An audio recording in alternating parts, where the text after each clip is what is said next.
날이 무척 추워졌습니다. 오늘만 해도 뭐 영하로 굉장히 그 추운 날씨를 기록하고 있습니다. 오늘은 지금 저희가 그 오래간만에 외부에 나와 있는데요. 여주시 점동면, 여기가 돌입니다. 네. 예, 도리에 와 있습니다. 오늘은 김학민 경기문화재단 신임 이제 이사장님이 되셨죠? 네, 이사장님 모시고 인터뷰를 나눠보도록 하겠습니다. 안녕하세요. 안녕하세요. 네. 그 여주에는 도리에는 그 언제 오시게 됐나요? 이사를? 그 인연은 한 10년 이상 됐는데 집 짓고 온 거는 작년 가을에 해서 올 봄에 왔습니다. 그 제가 도리에 온 거는 도리가 한자로 길도자예요. 네네. 아, 여기 길이 있구나 이런 생각도 들었고 또 여주가 갖는 그 이런 평화로운 풍경 이런 게 꽂혔어요. 그래서 내가 그 도시적 삶을 청산하고 이렇게 살 때가 여기로구나 하는 생각을 들어서 내가 10년 전에 선택을 하게 되고 그리고 금년에 오게 된 거죠. 잘 오셨습니다. 잘 왔다는 생각이 들어요. 나도. 네네. 여기 저희가 예전에 그 홍일선 시인님도 계시고요. 네. 그 다음에 또 그 장주시 그 작가님도 계시고 해서 저희가 굉장히 좋아하는 동네고 또 한적하고 강도 있고 강원도 있고 그래서 참 좋은 동네인데 그 오셨다고 해서 굉장히 또 반갑고요. 사실 여주 출신은 아니지만 그래도 여주에 사시는 분이 간만에 또 이렇게 경기문화재단 또 이사장 이런 역할을 맡게 된다는 것이 저희로서는 굉장히 흐뭇하고 좋은 일이거든요. 여주 사는 사람 입장에서는. 네. 그 대한민국 사람으로서 뭐 어디가 살면 그 지역 사람이죠. 네. 저도 이제 여주 사람으로 앞으로는 이제 여주 사람으로서 아이덴티티를 갖고 또 이 지역에 제가 도움이 될 수 있는 거가 뭐가 있느냐를 좀 생각해 보면서 역할을 하고 그리고 나 자신이 여주에서 내 노년을 이제 품어줬으면 좋겠다는 생각입니다. 그래서 그 홍일선 씨는 사실은 제 사촌 동생이에요. 아, 정말요? 예. 내가 왜 거짓말하겠어요? 네. 그래서 네. 여기 인연을 맺게 된 것도 홍일선 시인인데 제가 교육부에 무슨 기관장을 했습니다. 그게 10년 전에 그때 그 일사일촌 그러니까 뭐 서울의 기관하고 농촌하고 자매결연 맺는 네네, 그런 뭐 거 있죠. 이런 운동이 있었는데 제가 그래서 그때 홍일선 시인 집을 왔다 갔다 하다가 여기하고 자매결연 맺으면 좋겠다. 그래서 이 지역 도리 그 자매결연을 맺으면서 제가 좀 깊게 이렇게 관련을 맺게 되고 그러면서 여기 살면 좋겠다 해서 뭐라 그럴까 땅을 샀다. 이렇게 얘기하면 그 좀 땅 문제 나오면 투기 뭐 이렇게 하는데 전 전혀 그런 의미는 여기 뭐 없고 투기할 그런 건 없는 것 같은데. 아니 여기 와보니까 이 동네 사람들한테는 굉장히 죄송한데 네. 뭐 3중, 4중, 5중으로 규제 대상이더라고요. 규제가 많습니다. 네, 그래서 내가 이 동네 사람들한테 여기가 우리가 살 동네다. 하는데 동네 사람한테 그 말 못하는 거예요. 예, 동네 분들은 아무래도 그게 좀 발전하고 땅값도 오르고 뭐 그런 거를 원하시는 분위기인데 우리는 그냥 도시에서 와서 여기서 이런 규제 속에 있기 때문에 뭐 환경도 보존이 되고 뭐 이런 걸로 얘기하려니까 사실은 그런 얘기 나올 때는 서로 간에 좀 조심했습니다. 어쨌든 도리 같은 경우에 그 예술 또 문화 뭐 이런 그 활동하시는 분들이 조금 더 많이 오셔서 조금 어떻게 보면 좀 특화되는 것도 괜찮을 것 같은 생각이 들기도 하네요. 예.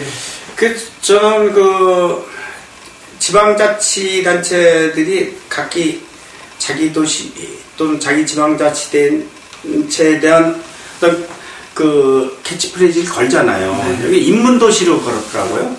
어떻게 보면 뭐 역사 문화와 뭐 충전의 도시 뭐 이런 얘기들이 많이 나오는데 저는 뭐 인문도시를 걸었다는 것 자체가 뭐 그렇게 누가 했건 간에 잘 걸었다 이렇게 생각을 하고 여주가 갖는 역사성과 또 우리 여주다 하면은 세종대왕 계시고 뭐 이런 거를 해서 전반적으로 그런 쪽으로 캐치프레이즈를 걸었으면은 그쪽으로 나가고 그런 이벤트들도 만들고 또 시의 인프라들도 좀 형성했으면 좋겠다 하는 생각을 하면서 우리가 들어오는 사람들 여기 들어오는 사람들도 그런 기대를 하고 있죠. 저도 여기 들어와서 인문도시에 내가 무엇을 기여할까 이런 것에 대해서 고민을 했습니다. 그래서 도리에 들어오면서 제가 그 사회과학 서적이 여기 보다시피 한 3,000여 권 있는데 굉장히 뭐 지금으로 보면은 그 책이 뭐에게 필요하겠냐 하지만 사실은 전 세대에 굉장히 고전적이고 또 상당히 그 시대의 변혁에 한 역할을 했던 모멘텀을 제공했던 서적들인데 이제 그런 게 현재적 의미도 있겠지만 뭐 역사적으로 이런 걸 좀 모아놓는 의미도 있고 그래서 이 도리를 그런 그 인문적인 시의 캐치프레이즈에 맞는 이런 뭐 작은 도서관이랄까 하여튼 뭐 도서관이라는 타이틀은 약간 공식적이기 때문에 이런 좀 그런 걸 논의할 수 있는 사랑방 그런 걸 그에 관심 있는 사람들이 모여서 MT도 하고 얘기도 하고 그 다음에 책도 보고 하는 이런 거를 몇 개 거점을 만들면 좋지 않을까 하는 게 제 생각이었어요. 도리를 들어오면서 지금 책 이야기를 하셔서 그 항민출판사 이야기를 안 해서 제가 어렸을 때 그 항민은 그 사에서 나온 어떤 그 도서를 굉장히 많이 탐독하던 독자였습니다. 그래서 저기 이사장님 만나 뵙기 전에 예전에 내가 항민사에서 어떤 책들을 읽었었나 이제 봤더니 뭐 그 노래책도 좀 있었던 것 같고요. 그 다음에 뭐 그 굿과 관련된 뭐 민족과 굿 뭐 이런 것들은 사실 저희 세대한테는 굉장히 어떤 고전적인 책이고 저희 집에도 정말 낡아서 이렇게 툭 치면 정말 그 먼지가 이렇게 나오는 노란색을 변해버린 그 옛날 노래책들도 있고 그래서 굉장히 반가웠고 그리고 지금 말씀하신 이런 어떤 그 도리가 그 문학과 관련된 아니면 이런 그 책과 관련된 마을이 된다면 정말 좋을 것 같고 막 저도 많이 그 동의를 하고 있습니다. 그 부분에 대해서. 그 예전에 그 항민사 관련돼서 어떤 뭐 좀 추억 같은 게 많이 있지 않을까요? 하는 그런 생각도 드는데. 제가 항민사 제 이름을 따서 출판사를 만들어서 이제 경영을 했는데 네. 그 전에 사실은 한길사의 제가 편집장으로서 5년을 근무했어요. 그때 그 70년대 후반인데 그때는 그 인문학 전문 서적이나 사과학 전문 서적을 상업 출판한다는 것을 생각도 못했을 때입니다. 그거는 교수들이나 이런 사람들이 자비 출판을 하거나 했는데 제가 그 한길사의 편집장으로 하면서 그 인문사학 사회과학 분야의 책들을 상업 출판을 하면서 그 당시가 유신시대 그러니까 박정희 정권의 말기죠. 70년대 후반이니까. 그래서 나중에 그 보수 언론이나 언론에서는 의식화 작업이다 이렇게 돼 있습니다만 그거 제가 지금 그거에 대해서 변명하고 싶지 않습니다. 의식화 작업을 한 겁니다. 대학이 전부 초토화되고 학문이 억압당하고 할 때 우리가 밖에서 출판 행위를 통해서 책을 출판함으로써 그걸 읽고 학생들이 대중들이 의식화돼서 깨어있는 시민으로 성장하는 것이 성장하도록 돕는 것이 내 사명이라고 생각했던 거죠. 그 당시 출판인들의 그 자기 나름대로 각오라든지 출판업을 시작한 어떤 그 동기 같은 것이 다 그렇습니다. 거기 연장선에서 제가 항민사를 창업을 했고, 그 다음에 이제 500여 권의 인문사회과학 출판을 했는데, 그분들이 이제 간혹 지금 50대, 60대 쪽, 네. 그때 제 책과 저의 의도를 기억하고 있는 분을 만날 때마다 굉장히 제가 감사하고 소중하게 생각하는데, 우리 편집국장님이 그러시네요. 아니, 제 기억에 그때 이제 학교 앞에마다 이렇게 정론 그 사회가 서점이 있었습니다. 그래서 저는 집에서 한 5만원 오면 그 중에 2만원은 책을 샀거든요. 그래서 기억이 많이 나고요. 좀 화제를 좀 전환해서 요번에 이제 경기문화재단 이야기를 좀 해보려고 하는데, 경기문화재단도 초창기 멤버시더라고요. 네. 그래서 처음에 경기문화재단이 생겼을 때 문화예술인들한테는 굉장히 경기도에 사는 분들한테는 어떤 축복이다. 그리고 되게 고맙게 생각하기도 했었어요. 이런 것도 있었어? 문화예술인들 지원해? 그런 생각을 하면서 굉장히 고맙게 생각한 부분도 있었는데요. 초창기 활동은 어떠셨어요? 저는 그러니까 출판 운동을 하면서 70년대, 80년대에 문화운동을 할 때 문화운동이 맨 초기에는 이게 순수 문화예술 이런 부분들을 문화라고 하는데 굉장히 생활문화까지 합해서 그 다음에 종교니 여러 가지 문화로 이름 담을 수 있는 것을 굉장히 확산됐거든요. 그래서 제가 문화운동에 가담하게 된 건 출판문화운동이었어요. 근데 그거는 상당히 맞다고 봤습니다. 출판문화운동은 모든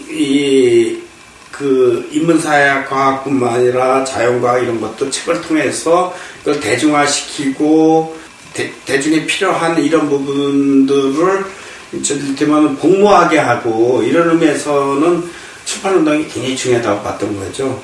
그러다 보니까 출판운동 이외에 순수 고전적으로 했던 문화예술운동, 문학이라든지 그 다음에 미술, 연행예술 이런 거도 이해가 넓혀가다 보니까 제 자신이 그쪽의 전문가는 아니지만 상당히 넓은 스펙트럼에 대한 이해가 많았어요. 그래서 문화재단이 경기문화재단이 생겼을 때, 내가 여기 와서 일하면은, 한 분야의 어떤 깊이는 떨어질지 모르지만, 문화 전반에 대한 이해는 좀, 좋겠다. 내가 할 수 있겠다 생각해서 들어갔는데, 그 당시 경기문화재단은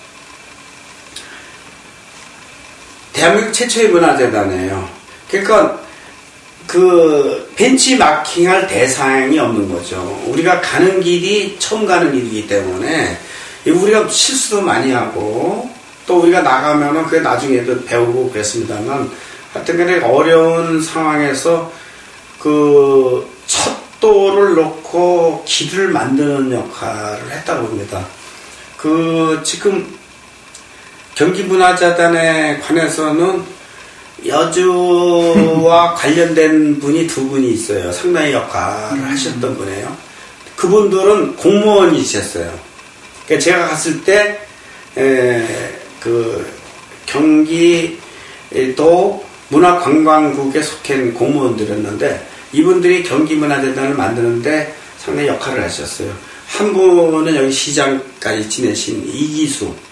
그분이 제가 갔을 때 문화관광국의 문화정책과장이었고, 차재윤 씨라고 계셨어요. 그분이 도의원 하시는. 그렇죠. 예. 그분이 계장이셨어요. 예. 그분들이 두 분이 경기문화재단하고 상당히 관계가 있습니다. 초기 경기문화재단을 만들 때 실질적으로 일테면 설계를 하신 분들이에요. 예, 저는 그분들이 공무원으로서 여러 가지 헌신을 하고 또 물론 한계도 좀 있었지만 아주 잘하신 분이라고 믿고 있습니다. 어떻게 보면 이번에 그 친정에 다시 들어가시게 됐잖아요. 그 기분이 어떠세요?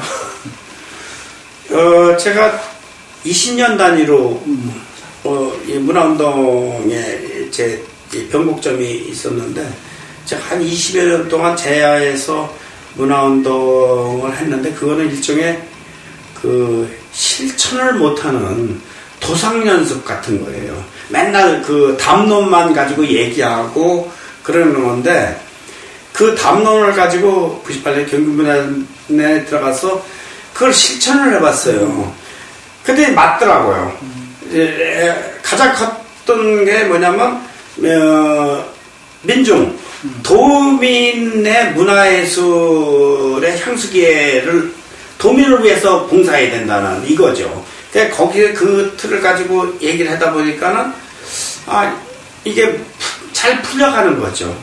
그래서 한 3년 동안 문화재단의 그런 방향이라든지 이렇게 가야 된다는 것을 제가 고집스럽게 뭐 싸워가면서 관과 정치권의 에이풍을 가차없이 막았어요. 제가 막아오면서 그걸 정립했는데 그게 그 지금 문화재단의 현재 문화재단의 공모지원 사업이나 이런 데로 그대로 연결돼서 지금 잘 되고 있는 거에 대해서 굉장히 보람을 느끼고 그렇게 갔구나. 그게 올바른 기회였기 때문에 지금 났구나 했는데 그리고 나서 문화재단 근무하는 게 20년이 지났어요. 20년이 지나고 이번에 들어갔는데 그래서 20년 나와 있는 동안에 밖에서 보니까 그 사이에 문화재단은 엄청나게 양적 팽창을 했어요.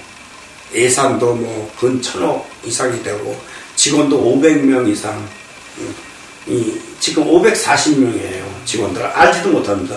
이렇게 늘었는데 그 밖에서 보니까 이제 약간의 객관화된 시각을 가질 수 있거든요. 그러다 보니까는 과연 양적 그 팽창 속에서 질적 심화가 됐는가에 대해서는 제가 좀 비판적으로 봤습니다. 그래서 이번에 제가 취임해서 그 부분에 대해서 그 취임식에서 단호하게 얘기했어요. 이 부분은 나는 그 여러분들은 열심히 노력한 건 인정하지만 과연 이 그런 양적 그거에 맞는 질적 변화가 됐는가 이 부분에 대해서는 좀 같이 고민하자 이런 얘기를 했죠. 사실 뭐 경기문화재단 관련돼서는 여주신문에서 얘기하기는 좀 약간 어려운 부분이 있긴 한데요.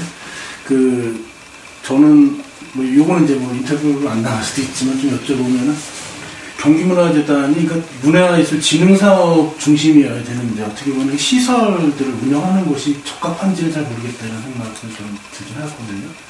분리해야 되지 않나? 그건 좀 달라요. 경기문화재단은 위탁사업이에요. 시설을 해서 지금 뮤지엄 6개 하고 뭐 하는 거는 도에서 위탁하는 거기 때문에 경기문화재단에서는 문화진흥사업하고는 좀 분리될 수 있어요. 위탁사업은 도의 위탁사업도 있고 중앙정부 위탁사업도 많아요. 문화재청에서 나오는 것도 있고 그건 위탁사업이기 때문에 가장 적절하게 자기네들의 위탁사업을 관리하고 예산을 집행할 수 있는 그 조직 단위를 생각한 거기 때문에 경기문화재단이 무슨 주도적으로 그건 아니고요. 그걸 잘하면 되는 거죠. 그런 뭐 큰 문제는 없는 것 같고요. 단지 이제 경기문화재단의 목적 사업들 이번 문해진흥에 대한 사업들이 위탁 사업이 더 커져버렸어요. 이거 비교가 안 돼. 거의 8대 2도 안 돼요. 그러니까 경기문화재단 설립 목적에 맞는 정관에는 물론 위탁사업도 정관 속에 들어있지만 정관에 맞는 문해진흥 사업과 중앙정부 또는 경기도에서 위탁하는 사업의 비중이 너무 많다 보니까 배보다 배꼽이 커진 측면이 있습니다. 그런데 뭐 그것은 그게 많다 적다가 중요한 건 아니고 그 위탁사업 부분은 잘 관리하고 문해진흥 문화재단 설립에 맞는 목적 사업들은 그 설립 목적에 맞게 그러면 균형감과 뭐 이런 투명성 뭐 이런 걸 가지고 잘 나가면 되겠죠. 이제 뭐 거의 이제 마지막 여쭤보려고 하는 거는 시민들께서 또 그 여주에 이런 분이 계셨네 하고 또 이제 궁금해하실 수도 있을 것 같아서요. 저희가 이제 지역 언론으로서 그 소개를 시켜드리고 해서 그 한번 경기문화재단 이사장으로서 시민들께 또 하시고 싶은 얘기가 있으면 또 한마디 부탁드려도 될까요? 예. 또 여주 시민 여러분, 저는 여기 여주에 온 적이 1년밖에 안 되는 사람입니다. 그러나 뭐 대한민국 국민이면 어디 가든지 자기 땅, 자기 집이고 자기 고향이고 하듯이 저는 여주를 낯설게 보지가 않습니다. 더구나 저는 고향이 용인이고요. 제가 어렸을 때 여주 실력사 수학여행도 몇 번 오고, 저희 아버님은 일제시대에 여주에서 도자기 공장을 운영해서 다 고인이 되셨지만 저희 어머님은 어렸을 때마다 여주에서의 생활을 말씀하시고 그랬어요. 그래서 항상 여주는 뭐 다른 어색하고 그런 땅이 아니라 저희 집안과 저와는 가까운 곳입니다. 그리고 결국 태어난 곳은 한 곳이지만, 그리고 태어난 곳은 한 시점이죠. 그러나 뼈를 묻는 데는 오랜 세월이 걸리면서 있습니다. 그래서 제가 그 문화예술 콘텐츠를 지방자치단체에서 이렇게 만들어내고 했을 때 제가 태어난 곳보다는 무덤이 있는 곳, 이런 것을 가지고 선점하라 이렇게 얘기했습니다. 세종대왕도 태어난 곳은 서울 아닙니까? 그러나 무덤이 있기 때문에 이건 무덤은 1000년, 2000년, 3000년 앞으로 우리나라가 없어지지 않는 한 여주에 있죠. 그러니까 문화 콘텐츠로서 또는 존경하는 위인으로서 세종대왕을 왜 여주가 선점하듯이 또 선점하여 앞으로 계속 나가듯이 저도 여기서 이제 죽을 때까지 살 테니까 잘 봐주십시오. 감사합니다. 네.